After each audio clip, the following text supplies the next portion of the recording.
Teman-teman,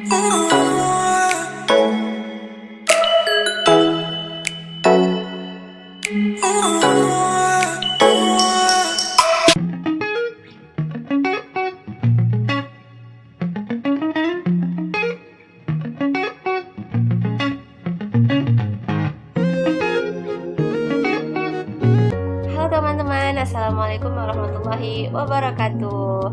Kembali lagi dengan saya Rusdiana. Gimana nih kabar teman-teman semuanya? Sudah lama nih saya tidak menyapa kalian karena saya juga sudah lama tidak membuat konten ya. Jadi hari ini saya akan membuat konten. Di sini saya akan membahas mengenai apresiasi puisi. Oh iya, jangan lupa untuk nonton sampai habis, sampai selesai, kemudian komen, kemudian subscribe dan share. Selamat menonton semuanya.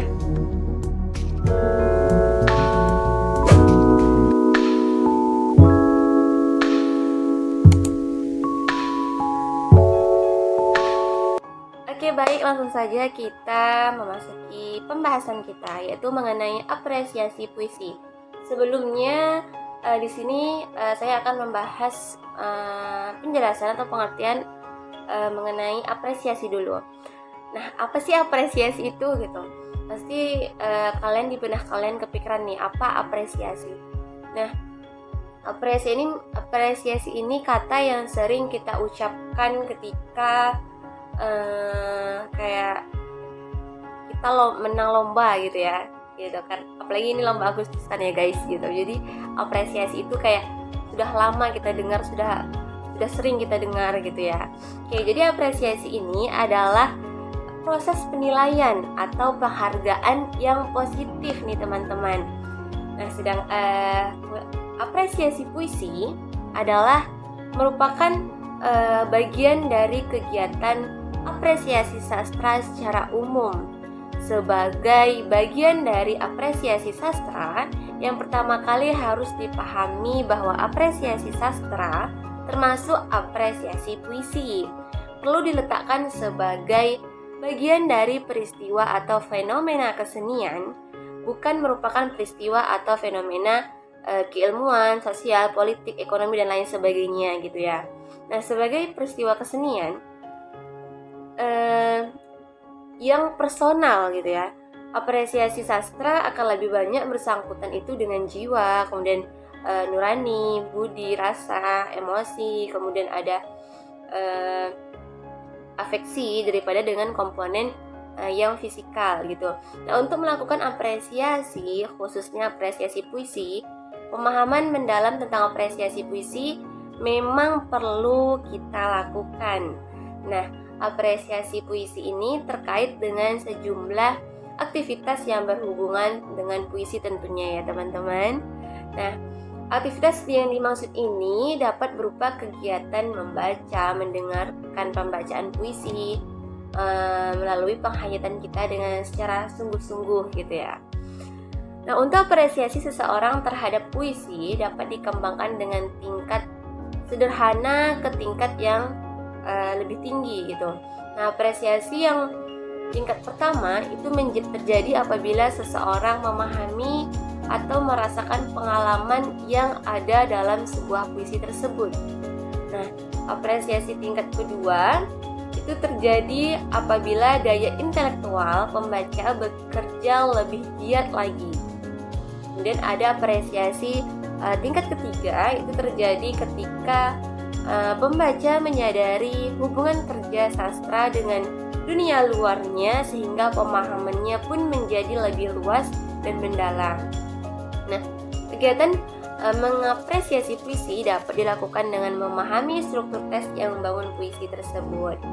Dari tadi kita membahas apresiasi puisi, apresiasi. Nah, sekarang kita akan membahas puisi. Apa itu puisi?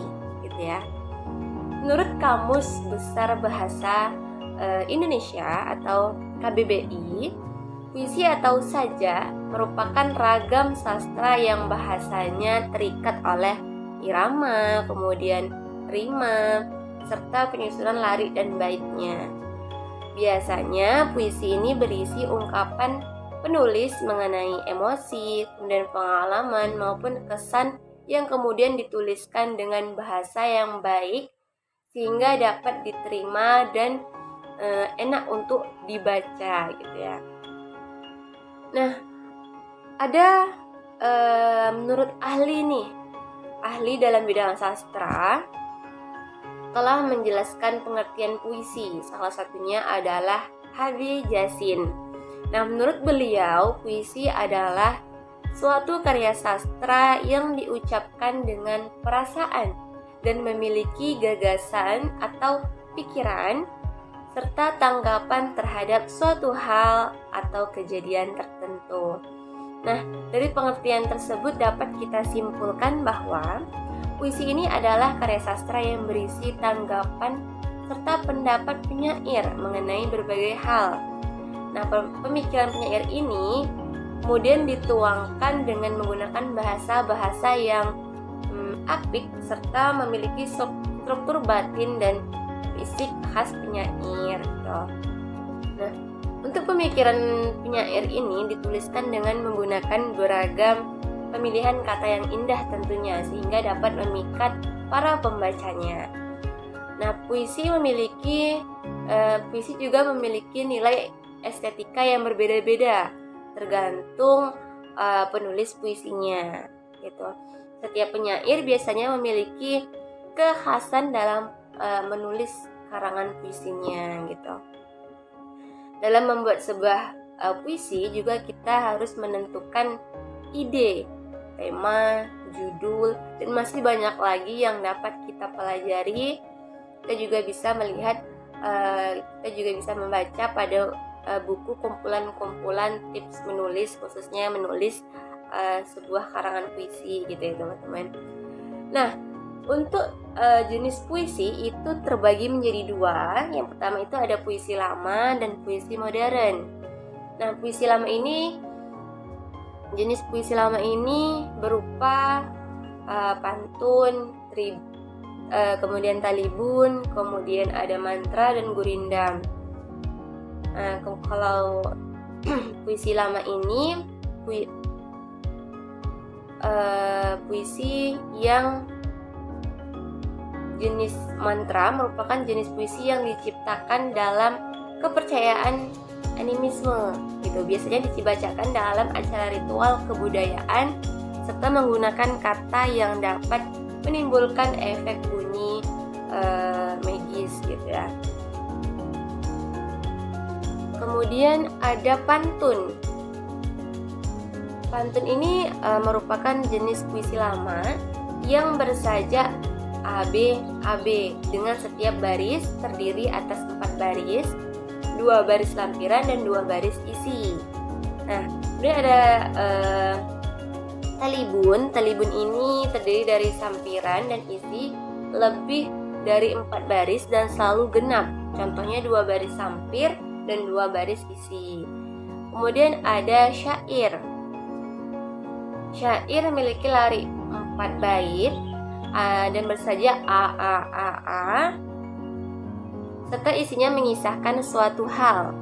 Dan gurindam ini merupakan jenis puisi lama yang terdiri atas 2 baris kemudian berirama sama. Isinya baris pertama adalah sebab sedangkan baris keduanya berisi akibat gitu.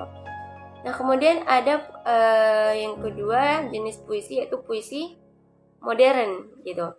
Nah, puisi modern ini biasa disebut dengan puisi bebas karena tidak terikat oleh rima, jumlah baris, dan lain sebagainya gitu. Nah, jenis puisi modern ini yaitu puisi naratif. Nah, puisi naratif ini merupakan puisi yang digunakan untuk menyampaikan suatu cerita. Dibedakan menjadi 3, yaitu epik, romansa, dan balada.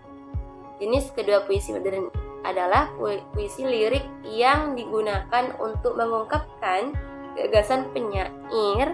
Jenis terakhir puisi modern adalah puisi deskriptif gitu ya. Itu puisi yang mengemukakan pendapat serta kesan penyair. Nah, kemudian ada unsur-unsur puisi. Nah, unsur puisi ini menurut ahli Supriyadi, itu tahun 2006, halaman 67. Puisi terdiri atas 5 unsur. Yang pertama itu ada tema dan amanat. Nah, tema dalam puisi ini adalah ide pokok yang menjiwai seluruh isi puisi. Kalau amanat itu pesan yang disampaikan penyairnya tentunya. Kemudian ada citraan atau pengimajinasian. Ini adalah gambaran abstrak yang dihadirkan menjadi sesuatu yang konkret dan tatanan kata-kata dalam tatanan kata-kata puisi gitu.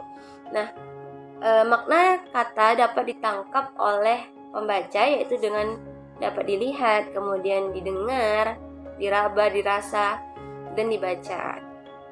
Kemudian di unsur yang ketiga itu ada rima.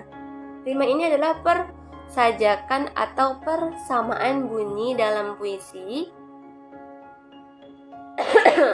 Persajakan dan persamaan bunyi dalam puisi. Kemudian yang keempat itu ada unsur diksinya. Diksi ini adalah pemilihan kata yang dipergunakan oleh penyair gitu. Misalnya kata-kata yang epik gitu ya. Kemudian yang kelima itu ada irama. Irama dalam puisi ini adalah alunan bunyi yang teratur dan berulang-ulang dalam sebuah puisi. Dalam sebuah puisi tentunya, irama merupakan unsur musikalitas dalam puisi. Kemudian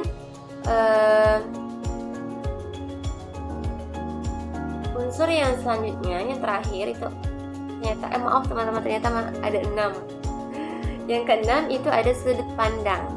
Nah, sudut pandang ini atau pusat penyisahan, yaitu cara menyampaikan ide atau gagasan penyair kepada pembaca, pendengar, atau penikmat puisi. Kemudian kita memasuki pembahasan yang kedua, itu mengenai contoh puisi berpola. Puisi berpola ini merupakan puisi yang mencakup jenis sajak yang susunan liriknya itu berupa bentuk geometris gitu, seperti belah ketupat, jejer genjang, bulat telur, tanda tanya, tanda seru, maupun bentuk-bentuk lain gitu. Nah, contoh puisi berpola ini yaitu puisi soneta yang mempunyai pola 4-4-3-3. Berikut contohnya ya teman-teman. Nah, berikut ini contoh dari puisi berpola, yaitu puisi soneta 4-4-3-3. Nah, seperti yang kita lihat bahwa pada bait pertama itu terdiri dari 4 baris. Kemudian bait kedua juga terdiri dari 4 baris. Dan untuk bait yang ketiga dan keempat itu 3 baris.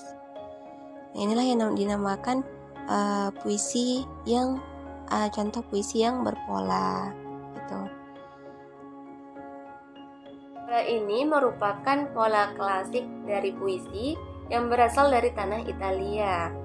Nah, selain sebagai salah satu jenis puisi baru, soneta juga termasuk ke dalam satu di antara macam-macam puisi baru berdasarkan bentuknya gitu. Jadi cukup itu saja dari saya. Sebagai manusia punya kesalahan, saya mohon maaf. Jangan lupa tonton sampai habis, kemudian subscribe, like, comment, and share. Terima kasih semuanya. Saya akhiri. Oh iya, jangan lupa nonton video-video saya selanjutnya ya. Saya akhiri. Wabillahi taufiq wal hidayah. Wassalamualaikum warahmatullahi wabarakatuh. Bye.